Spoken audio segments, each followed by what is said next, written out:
regarding food reactions or food sensitivities and different types of testing for food sensitivities, right? I mean, more and more and more today, so many people are suffering with digestive issues. Bloat, constipation, diarrhea. They're getting diagnoses of IBS, gastritis, SIBO. We talked about SIBO several weeks back. And some of these, I mean, to be to the point of really being quite disruptive in a person's life. Many people are hearing about food. So you turn on the television, now you're even seeing a lot of companies that are advertising food sensitivity testing, right? A person says, I just did this easy food panel, and I found out exactly what foods were bothering me, and I removed those foods, and the clouds parted, and everything was terrific. Great. Food sensitivity testing is valuable. It certainly is. In my experience, I think I can share with you that I think there is certainly a role for it. We use it. I think maybe the timing of when we use food sensitivities, just from my experience, I guess I can say is that, if we're starting off with someone who's coming in with a complexity of problems, the food sensitivity could be of use, but I find that we don't use it right away because very often we find that when people do these testings, when they're already having a lot of complex issues, they are pretty reactive to a lot of foods. And it really leaves a person in a very upset and confused state. It's like, well, what's left to eat, right? And the real question is, well, why is it that they're reacting to so many foods, right? That's really more the question that you want to ask here. So in light of that, what I want to do, just for landscape, is I really want to be able to help everyone to really understand the language and and the terminologies that are used when we say food reactions or food sensitivities, right? Many people are many people are hearing about different diets, whether it's a paleo diet, a keto diet, FODMAP diets, all these different diets, and what diet is best, right? And most, if you think about it, most of these diets in one way, shape, or form is an elimination diet. And for the most part, you're eliminating certain types of foods. Now, the truth is that there is no one diet that's right for everyone. That's the fact, right? The paleo diet is great, but it's not right for everyone. Keto diets are great, not right for everyone, right? Even we look at fasting and intermittent fasting, it's all over the internet, right? There's a lot of benefits to intermittent fasting. Is it right for everyone? No, it is not. So, we have to kind of, navigate our way, through these things a little bit. And, what I've also been seeing and learning a lot about too is genetics. So we look at our own individual genetics, right? And if we understand more about our own genes and, how our genes interrelate with food, we understand that certain diets can work with our genes and certain diets don't work with our genes. So that's a kind of a step forward, but, you can always do what we call epigenetic testing. It's inexpensive, but it's well worth it. But again, let's go back to what I'm trying to share so I don't get too confused here, right? Don't get people confused, is when we're looking at foods, right? People tend to incorrectly fluctuate the language between food sensitivities and let's call them food allergies. I think that's an important thing to decipher, okay?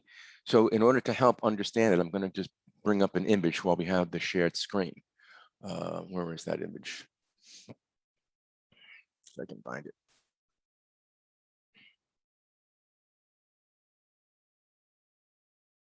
Oh, here it is. Okay. What's that? No, we're not talking about cross-reactivity. Okay, what we're talking about here in this picture, okay, are antibodies. This was a diagram that I did use in our webinar on Thursday. Not many people have heard of antibodies, especially in light of the coronavirus. We'll hear about antibodies, right? But what are antibodies, right? So antibodies are protein structures. They're proteins that are made by your immune system, but there are different subsets with different types of antibodies, and they all do different things. Right, so here in this diagram, you see this IgM, IgDs, IgGs, IgAs, IgEs, right? They're in this color formats, but they're like Y structures. So literally the protein takes on a Y structure. That's what an antibody looks like, I'm going to kind of cluster them here. Okay, so antibodies are made by a very specific part of your immune system, right? And they target what we call antigens, or something that might be foreign, whether it be a virus, for example. But in the case of food sensitivities or food reactions, right, if the immune system identifies a food protein or the food itself as something foreign, and more mistakes if it's something foreign, it may produce an antibody against that food. Now, the things that we want to focus on really are called IgEs. So IgE antibodies are the antibodies that are associated with a very rapid or very, what we call an acute response. All right, so this is your allergy response. Excuse me, I want to make that clear. IgE antibodies are an allergy response. So if you get exposed to something and you have an IgE reaction to it, let's say cat dander, right? You're going to get a very quick reaction. These IgE antibodies activate what is called a mast cell, which releases histamine, right? So we're all familiar with that, right? So we start getting rashes and hives and sneezing and carrying on, right? So if we have an IgE reaction to pollen and we have that reaction, right? We go down to the drugstore and what do we buy? We buy an antihistamine. We don't buy antipollen, right? Because the IgE reaction is creating the release of histamine, right? So if we're testing foods and we're understanding about foods, right? If you go to a doctor or an allergist and they're running a food panel, right? More likely they're testing what are called IgE antibodies against foods. That is specifically a allergy response. So if we're doing IgE testing against, for example, peanuts, if it's positive, right, that means the ingestion of peanuts will activate an IgE response, turning on the mast cells, releasing histamine, and then you can't breathe. You may have an anaphylactic shock, so that's bad, right? So that's an IgE reaction. That's your allergy response. I need to make that clear. That is very, very different from what we call IgG reactions. An IgG antibody is different. So an IgG antibody is going on through circulation, okay? And this is more of your slow, chronic response. It's not a rapid response. It's a lower chronic response, but it can persist for a long period of time. So an IgG reaction to a food is not considered an allergy response because it's not an IgE reaction. It's an IgG, which is now referred to as a sensitivity. So a food sensitivity is different than a food allergy. So it really troubles so many people, and children, inclusive of this, are IgG reaction. So if we have an IgG reaction to a food, let's say as an easy example is gluten, right? So many of you are familiar with gluten by now, but if you're not, gluten is a protein that's found in things like wheat, rye, and barley. And so many people have reactions to gluten. So we're not talking about an IgE reaction to gluten. We're talking about IgG reactions. So if you're eating gluten and you activate an IgG antibody response, because it's a little bit slower in its inflammatory response, you don't see an immediate reaction. So many times people don't think they're having a reaction to gluten. They say, I eat gluten and I feel fine.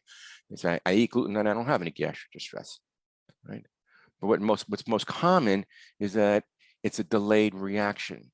So for an example, a child may be having the pasta or the gluten pizza party on a Monday, right? And on Wednesday or Thursday, right, you're seeing behavioral changes.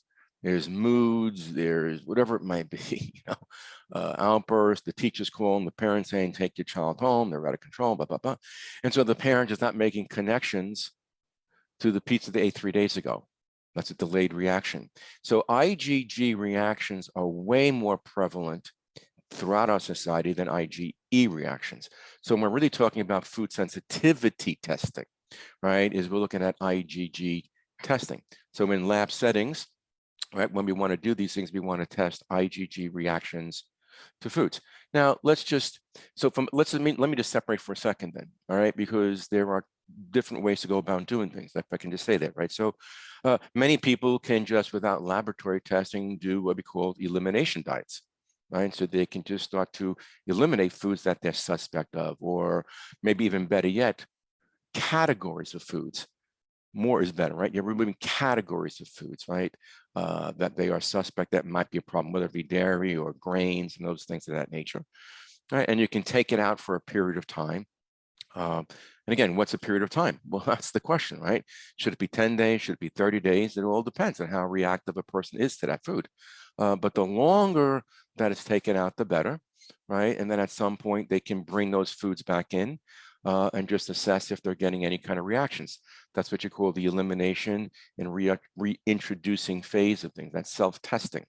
And the thing is, when you're doing that kind of testing, right, is you have to be observant of any kind of symptoms that may be re-expressed. For example, if you've eliminated foods for a period of time and then after 30 days you reintroduce them, and then you're noticing anything from changes in sleep habits, it doesn't have to be gastric pain. That's my point.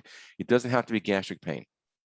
It could be anything from sleep patterns that are changing to irritability, to headaches, to brain fog, irritability, anything are signs that there is an immune reaction to that food, which then should be re-eliminated.